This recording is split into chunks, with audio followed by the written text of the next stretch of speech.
बच्चों आज हम लोग मॉडल टेस्ट 3 का जो फुल टेस्ट है उसका डिस्कशन करने जा रहे हैं। तो चलिए क्वेश्चन नंबर 1 से शुरू करते हैं। आपके स्क्रीन पर जो क्वेश्चन नंबर 1 है वो इलेक्ट्रोमैग्नेटिक इंडक्शन से है।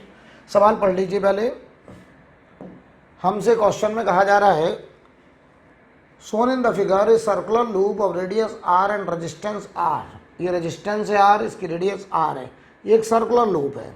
A variable magnetic field of induction V equal to B naught e power minus t. Magnetic field exponential function है।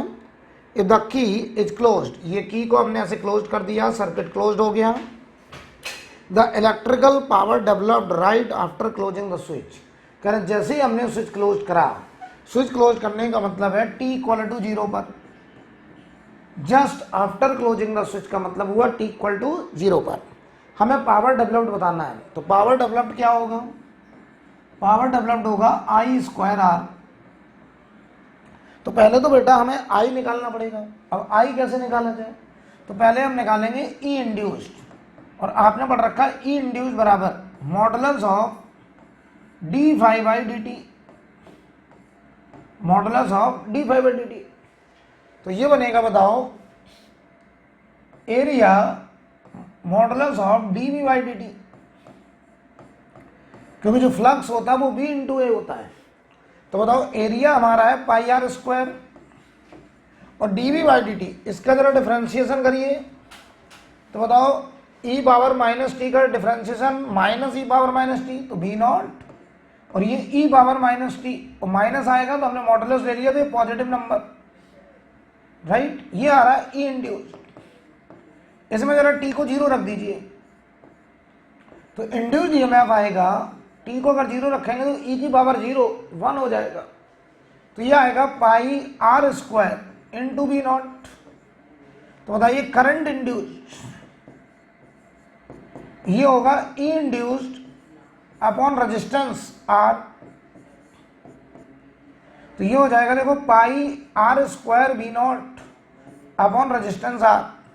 अब बताओ हमको पावर निकालना है, तो power developed I square R, तो ये होगा पाई स्क्वायर आर की पावर 4 बी नॉट का square upon capital R square. तो आंसर होगा, देखिए, pi square B naught square R की पावर 4 अपॉन आर इंटू ये देखो आर, तो ये आर से एक आर कटेगा, तो आंसर हो जाएगा पाई स्क्वायर स्मॉल आर की power 4 B naught square by R. ये आंसर होगा, राइट। चलिए हम लोग आगे बढ़ेंगे। क्वेश्चन नंबर 2 देखिए। जो सवाल बहुत ही बेसिक होंगे उनको मैं स्किप करूंगा। The RMS value of potential difference as shown in the figure. हमें 0 से टाइम पीरियड के बीच में आरएमएस वैल्यू निकालनी है। तो पहले मैं निकालूंगा VMS, मीन स्क्वायर वैल्यू, और मीन स्क्वायर वैल्यू होता है 0 से लेकर t v square D T upon 0 से लेकर t dt। अब देखो 0 से t में जो वोल्टेज है वो बदल रहा है। पहले 0 से t बाई 2 में वोल्टेज कांस्टेंट और फिर वोल्टेज 0। तो इसको मैं लिखूंगा इंटीग्रल 0 से t by 2 v square D T plus t by 2 से t ये 0 का स्क्वायर डी टी, क्योंकि यहां वोल्टेज 0 है, और नीचे dt का इंटीग्रेशन t हुआ, लिमिट डाल दिया तो ये कैपिटल T। तो mean square value for full cycle v square, देखो कांस्टेंट बाहर हुआ, ये बन रहा है इंटीग्रेशन t, लिमिट बढ़ेगा 0 से t by 2 upon t, limit डालिए, तो v square into T by 2 upon T. तो ये आ गया v स्क्वायर बाई 2। हमको निकालना है VRMS, तो VRMS होगा रूट के अंदर VMS, तो ये आंसर आएगा v बाई रूट 2, ये आंसर। तो आंसर हो जाएगा हमारा b नॉट बाई रूट 2। ये देखो बेटा b नॉट है, तो यहाँ b नॉट लिख लीजिए, नो प्रॉब्लम। ये b नॉट है, ये b नॉट, तो ये b naught by root 2। Clear? ये हमारा आंसर हो जाएगा 3rd। आगे बढ़ते हैं, क्वेश्चन नंबर 3 पे चलते हैं। क्वेश्चन नंबर 3 में हमसे कह रहे हैं figure shows a circuit that contain 3 identical resistance of R 9 ohm each. बताओ ये बेटा 9 ओम है, ये भी 9 ओम है, ये भी 9 ओम है, ठीक है। जो ईएमएफ है वो बताइए 18 वोल्ट है। The current I through the battery just after switch is closed. बताओ जब just after switch is close, just after में कैपेसिटर बनेगा वायर और इंडक्टर बनेगा ओपन सर्किट। बताओ T tending to 0 capacitor behave like wire, capacitor behave like wire and inductor behave like open circuit. Open circuit तो पता है इसका diagram क्या बनेगा, मैं बना दे रहा हूं डायग्राम, ऐसे बनेगा। ये ईएमएफ हो गया 18 वोल्ट, जहां जहां इंडक्टर है वहां सर्किट को ओपन मान लीजिए। ये रेजिस्टेंस लगा हुआ है ये वाला, यहां पर देखो एक रेजिस्टेंस है 9 ओम और यहां पे देखो ये 9 ओम का रेजिस्टेंस और ये इंडक्टर को कर दो ओपन बेटा, और ये जो कैपेसिटर है इसको मान लीजिए वायर ऐसे। तो आप जरा बताइए 9 ओम और 9 ओम दोनों पैरेलल में हो गए। ये 9 ओम कैसे हो गए पैरेलल? तो 9 और 9 का पैरेलल आर इक्विवेलेंट 9/2 ओम आ गया। और बताओ 18 वोल्ट की बैटरी है तो करंट, बैटरी से निकलने वाली current EMF upon R equivalent 18 upon 9/2 तो 2 × 2 4 एम्पियर। आंसर होगा 4 एम्पियर सेकेंड। तो जैसे ही आप स्विच क्लोज करेंगे तो आंसर आएगा करंट जो बैटरी से निकलेगी वो 4 एम्पियर। और पता है ये 4 एम्पियर करंट कैसे बटेगी? यहां कोई करंट नहीं जाएगी, यहां गई होगी 2 एम्पियर, इधर गई होगी 2 एम्पियर और ये 2 एम्पियर ऐसे आते हुए वापस बैटरी में। क्वेश्चन नंबर 4 की तरफ चलते हैं।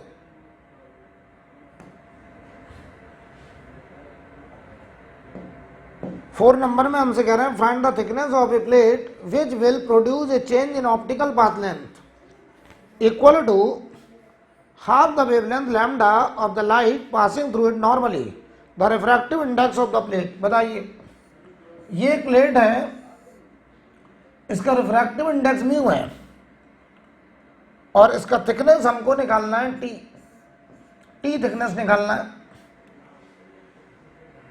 कह रहे हैं इस पर लाइट नॉर्मली इंसिडेंट हो रहा है, तो बताओ कह रहे हैं change in optical path length. तो ऑप्टिकल पाथ लेंथ होता था refractive index into geometrical length, तो जो चेंज आएगा वो आएगा म्यू टी माइनस टी और ये बराबर λ/2 के है। हम अगर टी निकालो तो बताओ यहां से टी बराबर, टी कॉमन ले लो, म्यू -1 बराबर λ/2 तो टी आ जाएगा टी बराबर λ/2 म्यू -1। ये आंसर होगा, लास्ट आंसर हो जाएगा। क्वेश्चन नंबर 5 की तरफ बढ़ते हैं।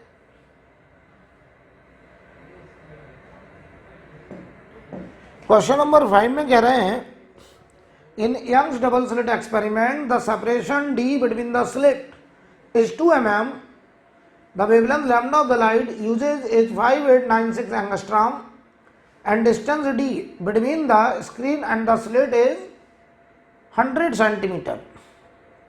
It is found that fringe angular width is 0.20 degree.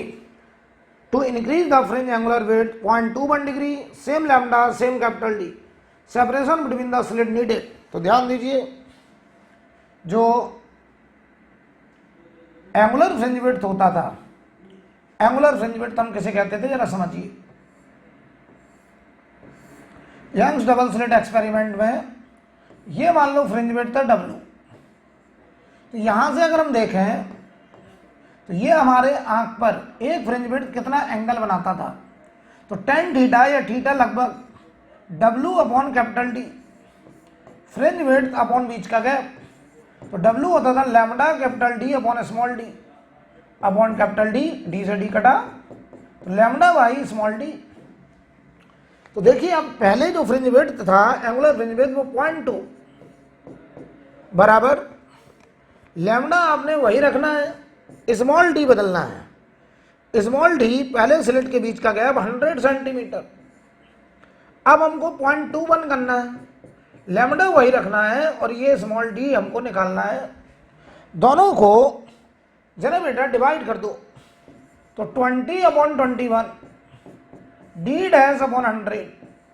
देख लो यार, तो ये बताओ यहां से बताइए जरा हमको, D dash upon 100, sorry distance D between the slit and ये तो 100 सेंटीमीटर कैपिटल डी दिया है, जो स्मॉल डी है वो कितना है क्वेश्चन में जरा पढ़िए 2 mm। तो ये जो है ये 2 mm है बेटा।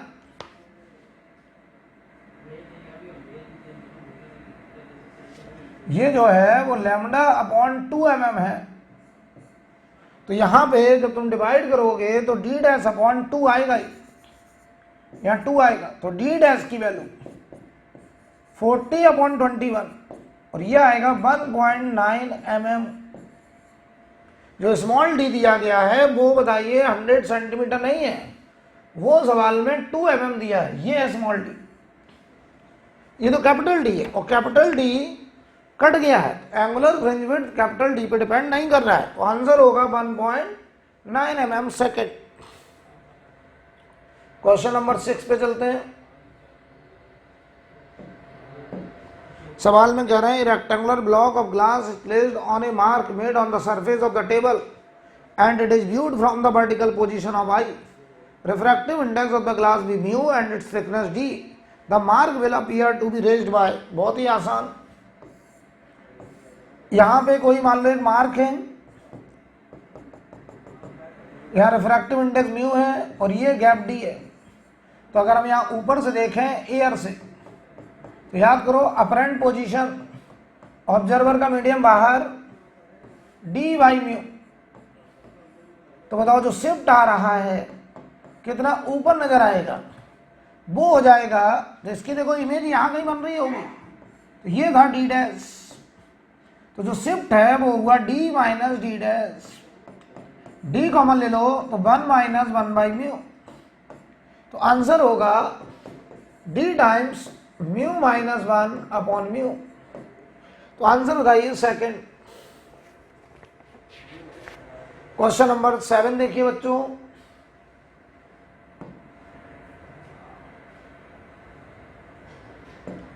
सेवन नंबर में a ray of light travels in fashion as shown in the figure. After passing through the water, the ray grazes along the water air interface. Value of mu g, ये glass का refractive index निकालना। तो देखिए भाई ये वाली boundary ये boundary parallel है, तो यहाँ नॉर्मल ड्रॉ करेंगे, तो ये बताओ जस्ट EIR हुआ, यहाँ एंगल 90 है।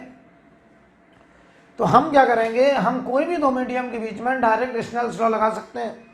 तो यहाँ का रिफ्रैक्टिव इंडेक्स देखो म्यू जी साइन आई, यहां का refractive index air 1 into sine 90। तो यहां से बताओ म्यू जी की वैल्यू 1 अपॉन साइन आई आ गया।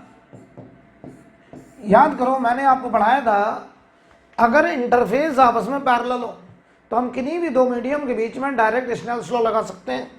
तो आंसर होगा 1 अपॉन साइन आई। क्वेश्चन नंबर 8 की तरफ चलते हैं। ये देखिए 8 नंबर में हमसे कह रहे हैं for the given incident ray as shown in the figure the condition of total internal reflection of this ray required refractive index of prism. बताओ बेटा, ये एंगल अगर आर है तो ये एंगल बताओ ये 90 होगा, तो ये 90 माइनस आर।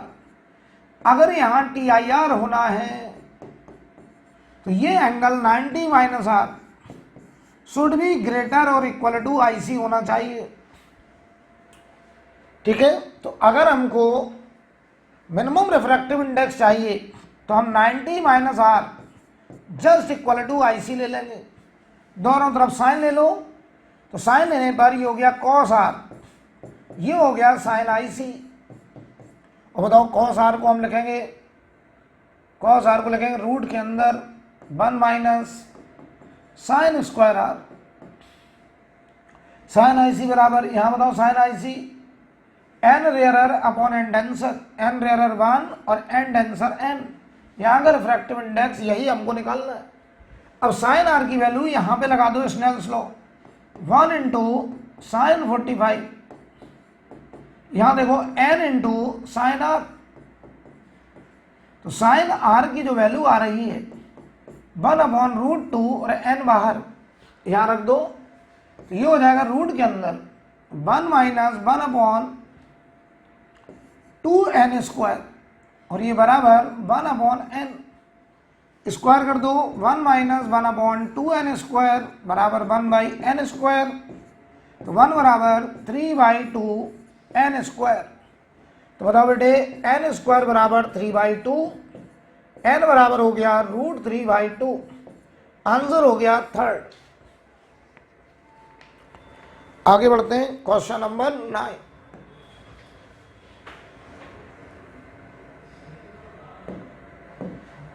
इस लेंस की जो फोकल लेंथ दी गई है वो f है। एक बार हमने लेंस को ऐसे काटा है, ऐसे, तो बताओ ना तो मटेरियल बदला, ना R1 बदला, ना R2 बदला, ठीक है। ये R1 भी मान लो R है, R2 भी R है, तो बताओ इसकी जो फोकल लेंथ आएगी f डैश, वो बताओ n minus 1 by R minus 1 by minus R, ये वही आया f के बराबर, राइट, क्योंकि इसकी फोकल लेंथ होगी 1 बाई एफ बराबर n minus 1 by R minus 1 by minus R, तो ये देखो n माइनस 1 2 बाई आर, ये हुआ 1 बाई एफ, तो ये देखो एफ डैश और एफ बराबर लिखा है बेटा। लेकिन अगर हम इसको ऐसे काट दें तो ये देखिए प्लेनो कॉन्वेक्स, ये रेडियस होगी इनफाइनाइट और ये रेडियस आर, मटेरियल वही है, तो 1 upon F double dash n minus 1 by R minus 1 by infinite, तो ये देखो n माइनस 1 बाई आर, ये आ रहा है 1 अपॉन एफ डबल डैश, तो ये देखो 2 फैक्टर गायब, यानी 1 अपॉन एफ डबल डैश आधा हो गया, तो एफ डबल डैश डबल हो गया एफ का, तो एफ डबल डैश 2f होगा, एफ डैश एफ होगा पहला आंसर। क्वेश्चन नंबर 10 देखो बेटा, ये सवाल फॉर्मूला बेस्ड है, आप फॉर्मूला लगा लीजिएगा मैग्नीफिकेशन के लिए, टेलीस्कोप के लिए आंसर फर्स्ट आएगा, आंसर फर्स्ट आ जाएगा, आप इसको फॉर्मूला यूज करके कैलकुलेट कर सकते हैं। क्वेश्चन नंबर 11 देखिए, कह रहा है काइनेटिक एनर्जी इलेक्ट्रॉन की ई है, जब हमने लाइट डाली लैम्डा, तो S C by lambda photon की लाइट माइनस वर्क फंक्शन बराबर काइनेटिक एनर्जी ई। कह रहे हैं काइनेटिक एनर्जी डबल करना है, तो S C by lambda dash निकालना है, मेटल वही है और ये हो गया 2e, हमको बताओ लैम्डा डैश निकालना है, तो एक काम करो इनको सब्ट्रैक्ट कर दो, माइनस प्लस माइनस ये कटा, तो ये देखो S C by lambda minus S C by lambda dash, और इधर हो गया माइनस ई। देख लो बेटा, हमको लैम्डा डैश चाहिए, तो S C by lambda plus E बराबर H C upon lambda dash, LCM ले लो, H C plus lambda E upon lambda बराबर H C upon lambda dash, तो लैम्डा डैश बराबर आ गया lambda H C upon H C plus lambda E, तो lambda H C upon H C plus lambda E, second answer, right. Question number 12,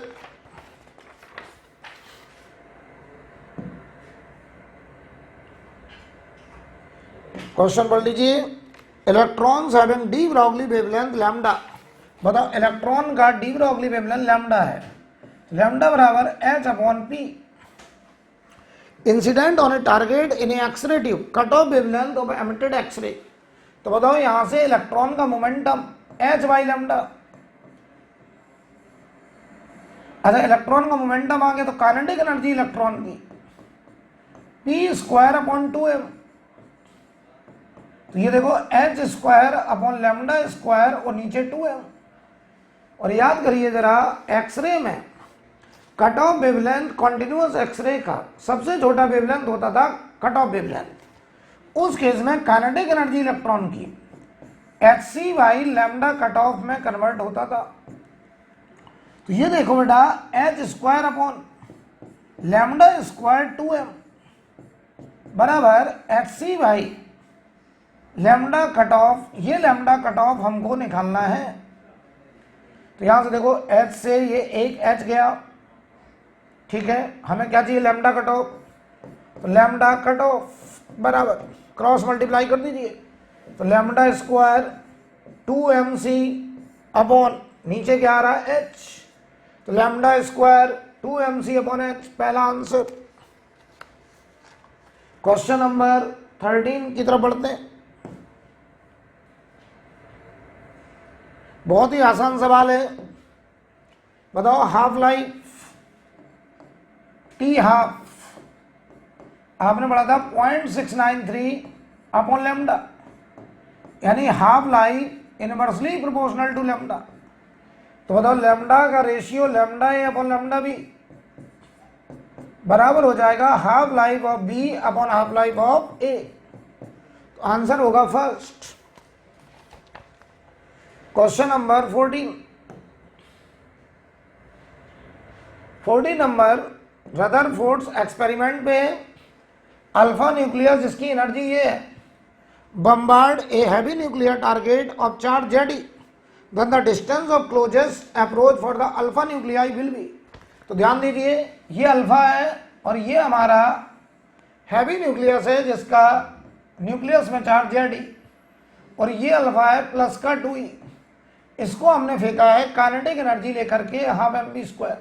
ये जैसे जैसे जा रहा है ये रिपेल कर रहा है और यहाँ कहीं पहुँच करके इसने अपनी वेलोसिटी 0 कर ली। तो ये बताइए हैवी न्यूक्लियस के मिनिमम ये दूरी हमें निकालनी है और पता करना है ये मिनिमम दूरी किसके प्रोपोर्शनल होगी। तो हम लगाएंगे एनर्जी कंजर्वेशन। तो जो यहाँ काइनेटिक थी अल्फा के पास, तो ये देखो मास अल्फा v स्क्वायर ये दिया गया है और ये बताओ यहाँ जाकर के पोटेंशियल में कन्वर्ट हो गई काइनेटिक एनर्जी 0। तो पोटेंशियल होगा इस न्यूक्लियस की वजह से यहाँ पोटेंशियल तो 1/4 pi epsilon naught plus ZD upon R minimum into this charge alpha 2e। तो यहां से जरा देखिए गौर से आर मिनिमम को इधर भेज दें, आर मिनिमम इधर आ गया। बताओ ये किसके प्रोपोर्शनल आ रहा है, यहां बताओ नीचे आएगा 1/m v स्क्वायर। तो देखो are minimum proportional to 1/m है और R minimum is also proportional to 1/v square. तो आंसर में देखो आर मिनिमम प्रोपोर्शनल टू पूछा है, तो या तो 1/v स्क्वायर हो या 1/m। तो आंसर होगा थर्ड, राइट। ये हो गया 14। 15 नंबर क्वेश्चन देखिए, बहुत ही आसान सवाल, करंट पूछा है। तो ये बताओ 5 वोल्ट की बैटरी, ये फॉरवर्ड बायस, तो ये वायर बन जाएगा, ये रिवर्स बायस, ये ओपन सर्किट बनेगा। तो यहां से जो भी करंट जाएगी वो इस रास्ते में करंट 0 होगी। रिवर्स बायस तो पूरी करंट इधर जाएगी, ऐसे घूम जाएगी। तो बताओ ये और ये सीरीज में, तो कितना रेजिस्टेंस 50 ओम, तो करंट आएगी 5 वोल्ट अपॉन 50 ओम। आंसर आएगा 5/50 ampere. Answer second. Question number 16 देखिए, कह रहे हैं for the given circuit of PN junction diode which is correct. बताओ, कह रहे हैं in forward bias the voltage across R is B. अगर ये फॉरवर्ड बायस होगा तो यहां बताओ वोल्टेज 0 होगा, तो यहां का जो भी वोल्टेज होगा वो पूरा वोल्टेज यहां ड्रॉप होगा और यही हमारा आंसर हो जाएगा। क्वेश्चन नंबर 17 देखिए, बहुत ही आसान सवाल दिख रहा है मुझे। 2 आउटपुट हैं, एक ए एक बी और ये A B input output C. तो देखो बेटा ये 0 बी 0, तो आउटपुट भी बताओ 0 आ रहा है। अब देखना ए हमारा 1 और बी हमारा देखो 1, यहां तक देखिए ये भी 1, तो आउटपुट भी 1 आ रहा है। अब देखना आगे ए 0, बताओ बी हमारा 1, तो बताओ जो आउटपुट आ रहा है वो 0 आ रहा है। तो इतने से कंक्लूजन निकल रहा है 0 0 का आउटपुट 0 है, 1 1 का आउटपुट 1 है, 0 1 का आउटपुट 0 है। तो ये जो सी है वो ए इंटू बी लिखा है, यानी ये जो गेट होगा वो कौन सा ऑपरेशन होगा, AND gate. Second right 80 number देखो बेटा,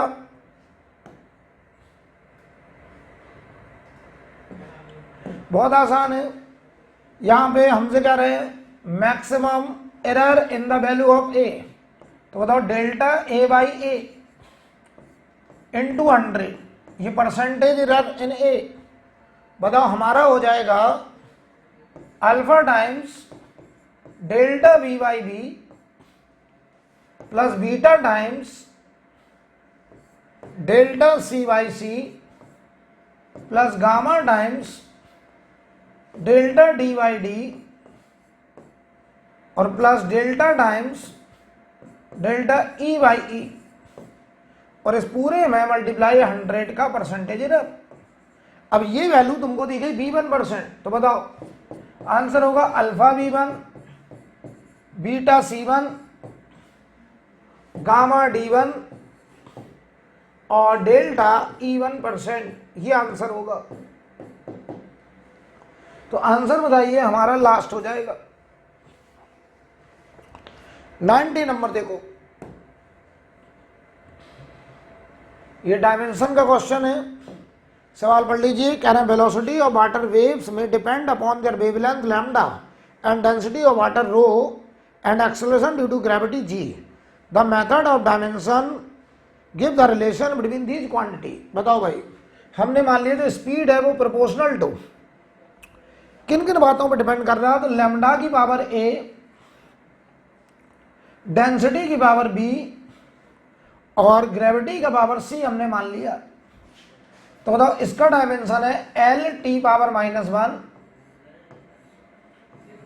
लैम्डा बताओ एल की पावर ए वेवलेंथ है, डेंसिटी मास अपॉन वॉल्यूम तो एम एल पावर -3 का पावर बी, और ये देखो बेटा मीटर पर second square L T power -2 की पावर सी।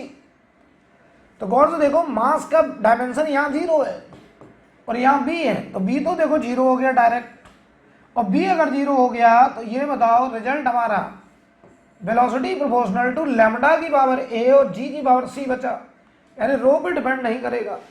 तो आंसर में रो नहीं हो सकता, रो नहीं हो सकता, तो ये आंसर गलत, ये भी गलत, आंसर इनमें कोई है। अब हमें बताओ a और c निकालना, तो ध्यान दो हम अगर यहां पर t की डायमेंशन देखें तो यहां देखो -1, यहां t की डायमेंशन देखो -2c, तो c की वैल्यू हाफ आ रही है। अब आओ जरा l की डायमेंशन इधर 1, इधर देखो a -3b -2c, v की वैल्यू 0 है और c को हाफ रखो तो 1 बराबर a, l की डायमेंशन देखी ना मैंने, यस, तो l की डायमेंशन यहां बेटा c है, ये जो है l की डायमेंशन देखिए यहां पर l की पावर c लिखा है, c a प्लस c, और c की वैल्यू हाफ है तो a बताओ हाफ आ गया, a भी हाफ आ गया। तो जो एक्सप्रेशन आया वो v प्रोपोर्शनल टू लैम्डा की पावर हाफ, रो की पावर 0 और g की पावर हाफ, तो v square proportional to lambda into G, answer होगा थर्ड। बढ़िया सवाल। क्वेश्चन नंबर 20 की तरफ बढ़े।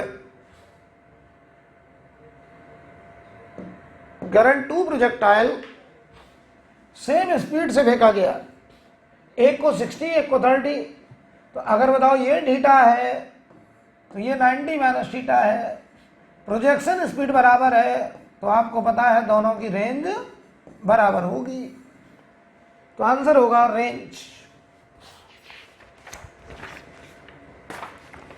क्वेश्चन नंबर 21,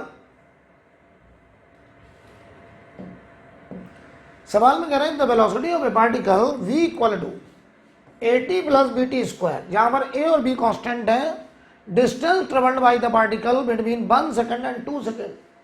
तो बताओ इस वेलोसिटी को मैं dx अपॉन dt लिख सकता हूं, और ये लिखा जाएगा देखो at प्लस bt।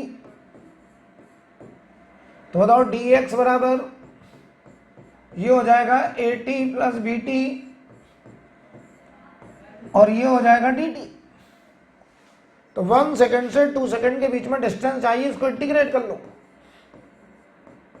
तो ये देखो integral of at plus vt square, और इधर देखिए dt, और लिमिट लग जाएगा 1 सेकंड से 2 सेकंड। तो ये बताओ x हमें निकालना है, ये बनेगा a by 2 t square, limit 1 से 2, v बाई 3, लिमिट 1 से 2, लिमिट डालिए 4 minus 1, 3a by 2, 8 minus 1, 7b by 3। Answer होगा सेकंड। क्वेश्चन नंबर 22, बहुत ही आसान सवाल है, पढ़िए। कह रहे हैं ए particle of mass m1 is moving with velocity v1, another particle of mass m2 moving with v2, both have their same momentum। बताओ दोनों का मोमेंटम बराबर है,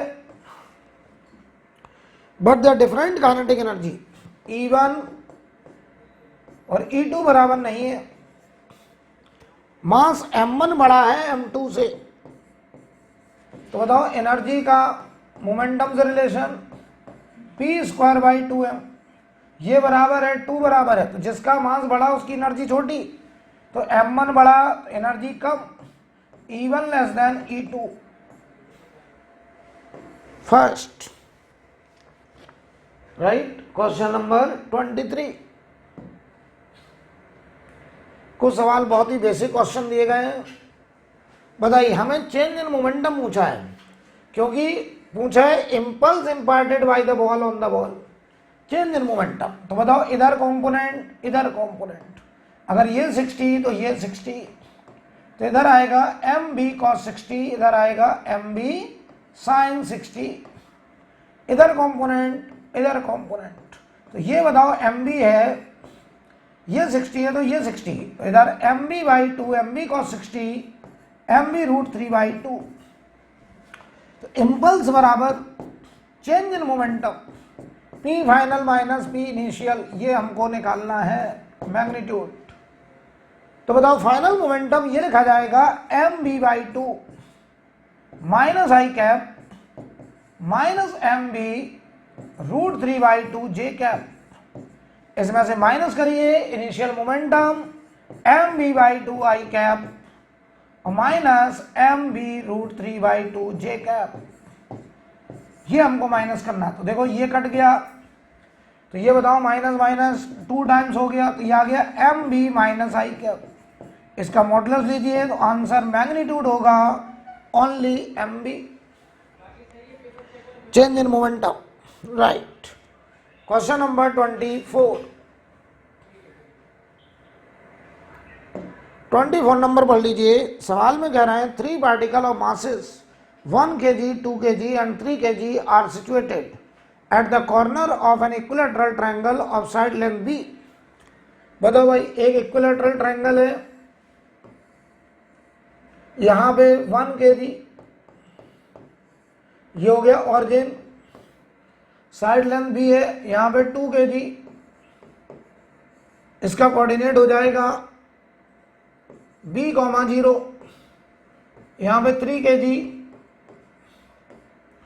इसका कोऑर्डिनेट हो जाएगा, बताओ ये b है ये b है, तो अगर हम यहां से परपेंडिकुलर ड्रॉ करें, ये 60 है, तो यार ये b बाई 2 b cos 60, ये b रूट 3 बाई 2, तो इसका कोऑर्डिनेट होगा b by 2 v root 3 by 2। अब निकाल लो एक्सियम,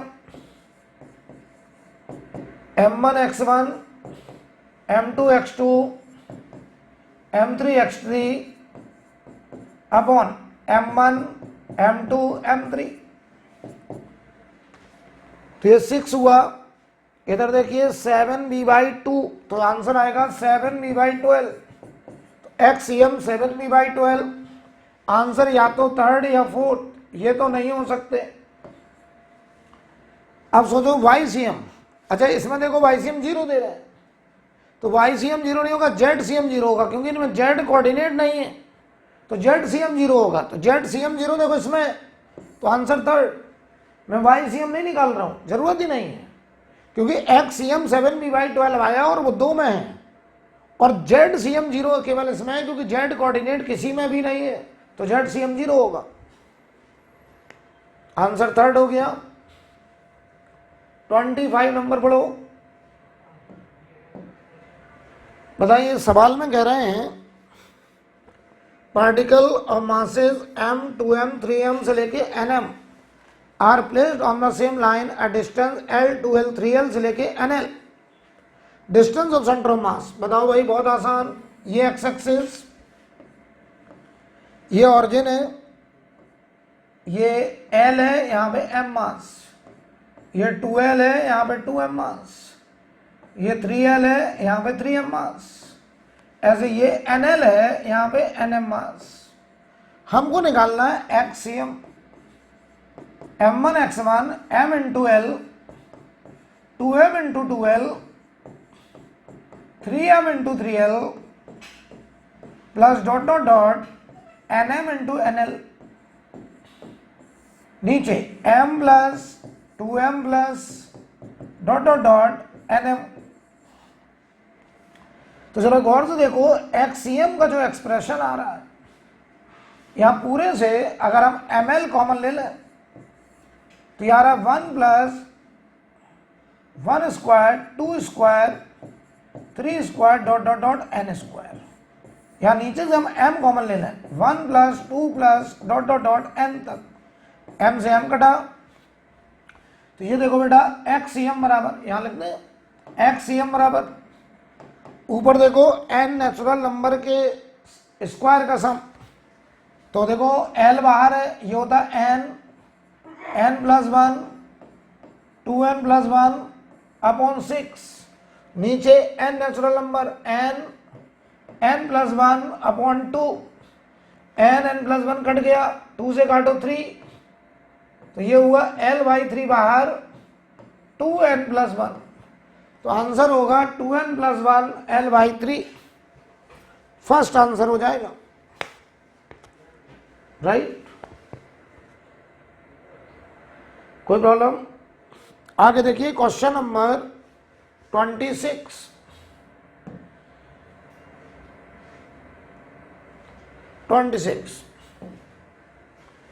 इस सवाल में हमसे कह रहे हैं एक मास है m जो v वेलोसिटी से x के लॉन्ग जा रहा है, एक m मास v वेलोसिटी से x के लॉन्ग, और एक 3m मास जो y के लॉन्ग जा रहा है 2v वेलोसिटी से। फाइनल वेलोसिटी ऑफ कॉम्बिनेशन, तो बताओ मोमेंटम कंजर्वेशन लगा दो बेटा, तो बाद में ये पूरा मास 4m हो गया, हमें इसका वेलोसिटी वेक्टर लिखना है, तो मैं लगाने जा रहा हूं मोमेंटम इनिशियल बराबर momentum final, m v I cap 3m 2v j cap बराबर 4m into v vector, m cut गया तो v I cap 6v j cap upon 4। तो यहां से जरा गौर से देखिए, यार v/4 I cap 3/2v j cap, ये हमारा आंसर। क्लियर एकदम से? Question number 27।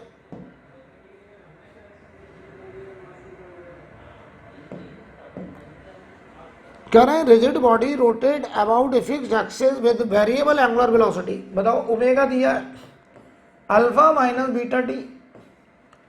कह रहे हैं angle through which it rotate before it come to rest. तो पहले तो ये पता करो ये रेस्ट पे कब आएगा, तो ओमेगा को 0 करो, तो टाइम आ गया अल्फा अपॉन बीटा, इतने टाइम के बाद वो रेस्ट पे आएगा और इतने टाइम में वो कितना एंगल घूमेगा, तो ओमेगा को लिख दो D theta by D T.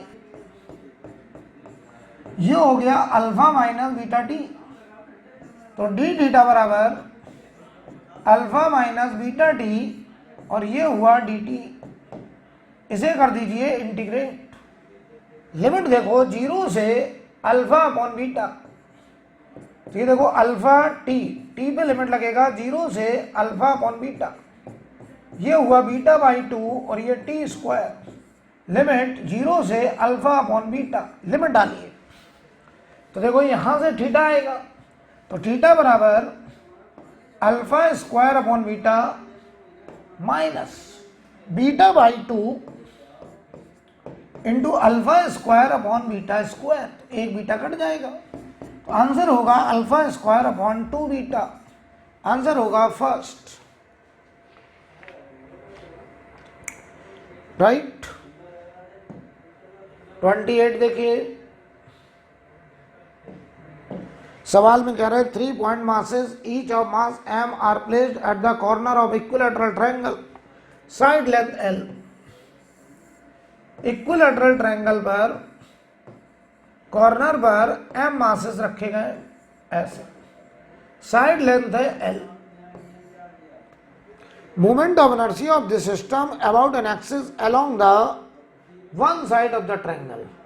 तो बताओ इसके अबाउट हमको मोमेंट ऑफ इनर्शिया निकालना है। ये दूरी बताओ कितनी होगी यार, ये 60 है तो ये होगा L का √3/2। तो इस एक्सिस के अबाउट ये दोनों पॉइंट मास का मोमेंट ऑफ इनर्शिया 0 होगा, क्योंकि ये दोनों पॉइंट मास इसी एक्सिस पे रखे हुए हैं। तो मोमेंट ऑफ इनर्शिया आएगा ओनली दिस मास का m into R square, L √3/2 का स्क्वायर। आंसर हो जाएगा 3ml square by 4, right. Question number 29। ये सवाल आपका नीट में आ भी चुका है। ऐसा हमने क्लास में कराया था। हम इस बैच को कितने एक्सेलरेशन से खींचें ताकि ये ब्लॉग इस पर स्लाइड ना करे। तो याद करो इसका स्टैंडर्ड रिजल्ट था a बराबर g tan थीटा। मैं इसको डिस्कस नहीं कर रहा हूँ, ये क्लास में, क्लास नोट्स में मैंने पूरा ड्राइव करा है, ठीक है। आगे बढ़ते हैं क्वेश्चन नंबर 30 पर।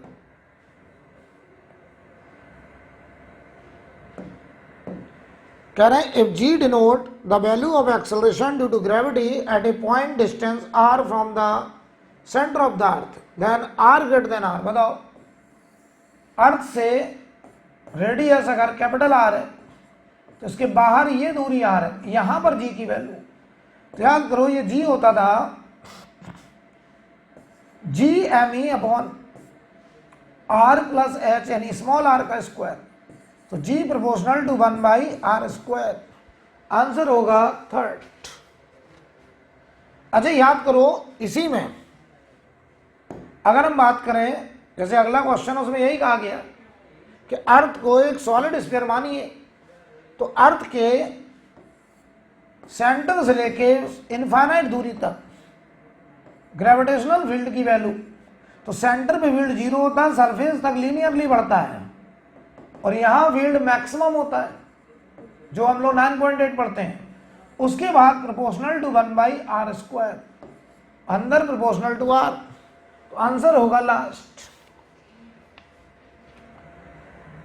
क्वेश्चन नंबर 32 देखो बच्चों, आपने पढ़ा रखा है स्ट्रेस बराबर यंग मॉडुलाई इनटू स्ट्रेन। तो स्ट्रेस स्ट्रेन कर्व का जो स्लोप होगा, stress upon strain, that will be equal to Young moduli. तो ये स्लोप देखो 1060 है, तो 1060 will be equal to Young moduli A का 1030, ये देखो एंगल 30 है, यंग मॉडुलाई बी का डिवाइड कर दो √3 divided by 1/√3 Y A upon Y B. तो ये हो गया 3 √3 3 हो गया, तो 3/1 Y A upon Y B. Answer आ गया Y A equal to 3yv last answer. Clear है? क्वेश्चन नंबर 33 देखिए, सवाल पढ़िए। कह रहा 3 लिक्विड ऑफ डेंसिटी ρ1 ρ2 ρ3, जहां पे ρ1 सबसे बड़ा है, ρ2 उससे कम, ρ3 सबसे कम, having the same value of surface tension T, rise to the same height in 3 identical capillary, the angle of contact θ1 θ2 and θ3 obey. बताओ θ1 θ2 एंड θ3 किस लॉ को ऑबे करेंगे, ये हमें निकालना है। ठीक है, तो बताओ, याद करो हाइट क्या होती थी, तीनों में हाइट बराबर दी गई है, सेम हाइट पर, 2t cos theta upon r रो जी। तो बताइए जरा, हाइट अगर बराबर है, ये नंबर सब बराबर, तो जहां रो ज्यादा वहां cos थीटा ज्यादा, मतलब वहां थीटा कम। जब थीटा कम होता तभी cos थीटा ज्यादा होता है। तो बताओ रो किसका ज्यादा है, 1 का, तो 1 में एंगल सबसे कम और 3 में एंगल सबसे ज्यादा। अच्छा, हाइट कब चढ़ती थी, जब हमारा मेनिस्कस कॉन्केव बनता था। कैपिलरी में राइज तब होता था मेनिस्कस कॉन्केव और angle of contact greater than 0, acute angle. तो ये सब एंगल 0 से तो बड़े होंगे, तो ये रिलेशन होगा। तो आंसर हो जाएगा हमारा सेकंड। 34 देखो बच्चों, कह रहे हमसे velocity of flow through the orifice पूछा है।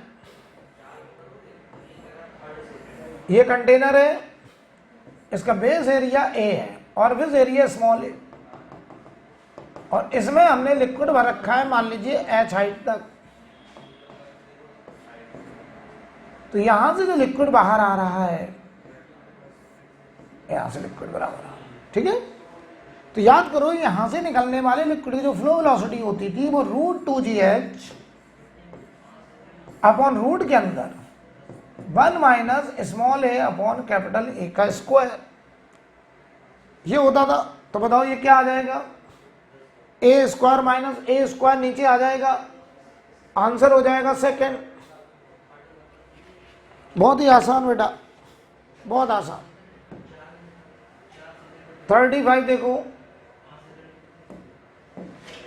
35 में कह रहे हैं 2 non mixing liquid of density rho and N row.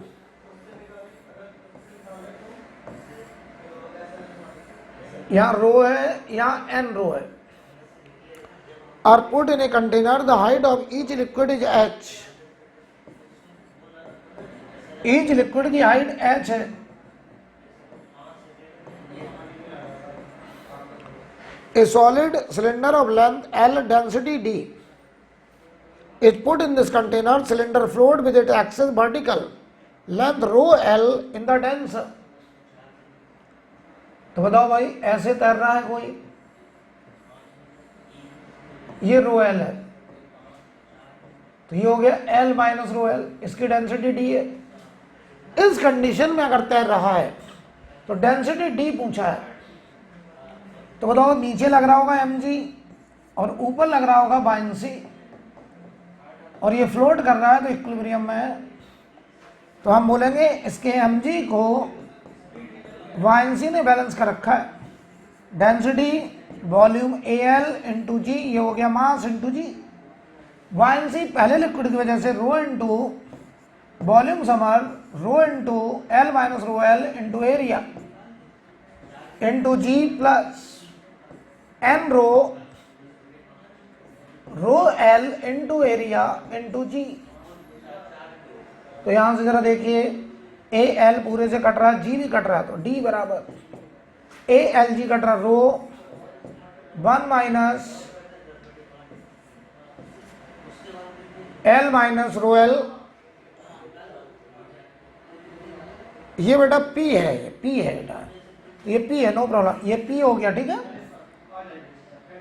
Plus N रो, और ये बताओ पी एल है, पी एल। ठीक है, पूरे से रो कॉमन ले लो, अगर हम पूरे से रो कॉमन ले लें तो बताओ ये 1 माइनस P L plus N P L, तो 1 माइनस P L plus N P L, बल्कि एल भी कट गया पूरे से, एल ऑलरेडी कट चुका है। तो यह आएगा देखो डी बराबर rho common 1 plus N minus 1 into P, ये आंसर आएगा। आंसर हो जाएगा आपका थर्ड। ठीक है, थर्ड आंसर। 36 देखो बच्चों, सवाल में हमसे कह रहे हैं in an adiabatic process where pressure increase by 2/3%, Cp upon Cv ये गामा हो गया, then the volume decreases by, adiabatic process है तो P V की पावर गामा बराबर कांस्टेंट, लॉग ले लो, log P gamma log B बराबर लॉग K, डिफ्रेंशिएट कर दो 1/P dP plus gamma by B D V बराबर 0, 100 से मल्टीप्लाई करो dP बाई P इंटू 100 और ये plus gamma dV by B into 100 बराबर 0। तो dP बाई B 2/3%, गामा की वैल्यू 3/2 और ये हमको निकालना है dV बाई B इंटू 100। तो dV बाई B आ गया देख लो -4/9%, माइनस का मतलब डिक्रीज, तो डिक्रीज पहले ही बोल दिया तो आंसर होगा 4/9%। 37 देखो बच्चों, 37 में कह रहे हैं internal energy of N1 mole of hydrogen, hydrogen diatomic है, इसका Cv 5r/2, हीलियम मोनोएटॉमिक है, इसका Cv 3r/2। कह रहे हैं N1 मोल का इंटरनल एनर्जी हाइड्रोजन का T टेम्परेचर पर और N2 मोल हीलियम का 2T पर बराबर है। तो देखो U1 बराबर U2, N1 Cv1T, N2 Cv2 और ये टेम्परेचर है 2T, तो N1 5r/2 into T, N2 3r/2 into 2T। ठीक है, ये 2 से 2 गया, RT कट गया, N1 अपॉन N2 की वैल्यू 6/5, आंसर होगा थर्ड। राइट, आगे देखिए 38 नंबर, हमें फेज डिफरेंस निकालना है। तो ये देखो π/6 है, इसको लिख सकते हो तुम A sin ω/t प्लस π/2। तो बताओ डेल्टा फाई हो जाएगा φ2 माइनस φ1, तो π/2 माइनस π/6, आंसर हो जाएगा π/3।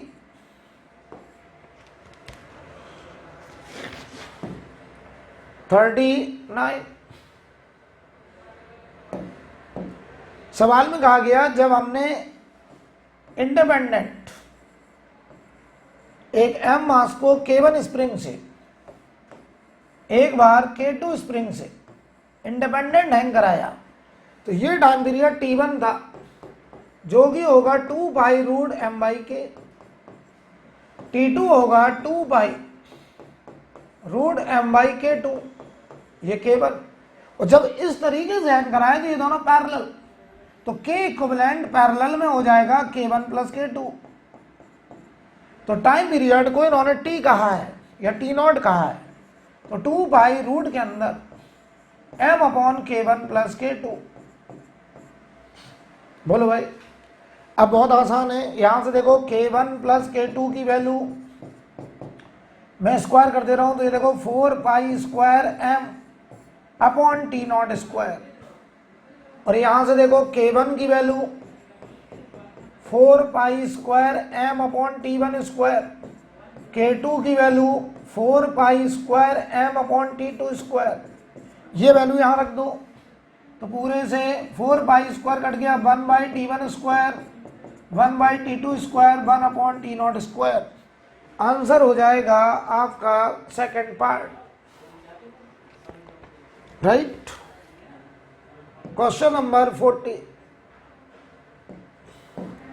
सवाल पढ़ो। कह रहे हैं particle is executing SHM along a straight line, its velocity at distance x1 and x2 from the mean position is v1 and v2, then its time period. तो याद करो v बराबर ओमेगा रूट के अंदर a square minus x square, तो v1 हो गया omega root के अंदर a square minus x1 square, v2 हो गया ओमेगा रूट के अंदर a square minus x2 square. हमको ओमेगा निकालना है, ठीक है। तो एक काम करो जरा बेटा, v1 स्क्वायर बराबर क्या हुआ, ये हुआ omega square a square minus x1 square, v2 square हुआ omega square a square minus x2 square. जरा आप v1 square minus v2 square निकालो, ओमेगा स्क्वायर कॉमन, तो ये हो गया x2 square minus x1 square. Omega की वैल्यू आ गई रूट के अंदर v1 square minus v2 square upon x2 square minus x1 square. अब बात आती है time period 2 pi by omega, तो 2 पाई ओमेगा की वैल्यू ये है, तो ऊपर चला जाएगा x2 square minus x1 square, नीचे v1 square minus v2 square. तो आंसर हो जाएगा हमारा फर्स्ट, राइट। आगे बढ़ा जाए। क्वेश्चन नंबर 41, सवाल पढ़िए। A heavy particle is projected with a velocity at an angle with horizontal uniform gravitational field. तो ये बताओ प्रोजेक्टाइल, हमें ग्राफ बनाना, slope of the trajectory of the particle varies as. तो यहां देखो स्लोप एक्यूट एंगल, ये tan थीटा, यहां tan थीटा कुछ कम, यहां स्लोप 0, यहां देखो स्लोप नेगेटिव, यहां सबसे ज्यादा नेगेटिव। तो ग्राफ देखो कहां से शुरू होगा, स्लोप पहले पॉजिटिव से शुरू हुआ, स्लोप घटते घटते यहाँ 0, तो घटते घटते देखो यहाँ पे 0 हो गया, बाई एक्सिस पे स्लोप है, उसके बाद नेगेटिव। तो आंसर फर्स्ट होगा। ये जो बाई एक्सिस पे है स्लोप, ये वास्तव में dy बाई dx है, यानी हम यहाँ टेंजेंट का स्लोप देख रहे हैं। तो ये θ1, तो पहले tan θ1 पे tan θ2, और यहाँ पे 0 हो गया, तो ये हमने वो ग्राफ बनाया। अच्छा सवाल है, पहला आंसर। 42 देखिए, कह रहे हैं a ball rolls off top of staircase with horizontal velocity u if the steps are h metre high and b metre wide. कह रहे हैं nth स्टेप पे गिर रहा है, तो मान लो ये nth स्टेप है, ये यहां से यहां पहुंचा, तो बताओ y के अलोंग ये nh नीचे आएगा, तो y के अलोंग इक्वेशन लगा दो, तो nh बराबर y के along ut0 half gt square, time आ गया रूट के अंदर 2nh अपॉन जी, x के अलोंग ये nb दूर जाएगा, तो nb बराबर u इंटू टाइम, तो nb बराबर u इंटू रूट के अंदर 2nh बाई जी, हमें स्क्वायर करना पड़ेगा, तो n square b square, u square 2nh upon G, n से ये n गया, हमको n निकालना है, तो यहां से n बराबर हो गया 2u square h upon G V square. ये आंसर होगा थर्ड, राइट। क्वेश्चन नंबर 43 देखिए, 43 में हमसे कह रहे हैं लिमिटिंग फ्रिक्शन यानी एफएस मैक्स निकालना है या रफनेस म्यू है बेटा। तो बताओ, इधर आएगा P का cos 30 √3/2, इधर आ जाएगा P का sin 30 P/2, इधर लग रहा होगा mg, इधर लग रहा होगा नॉर्मल, तो देखो नॉर्मल प्लस P/2 मिलकर के mg, तो नॉर्मल हो जाएगा mg माइनस P/2। तो बताओ बेटा, FS max limiting friction mu into normal, तो म्यू इंटू नॉर्मल की वैल्यू होगी mg माइनस p/2। तो आंसर हो जाएगा हमारा थर्ड। क्लियर है? 44 देखिए,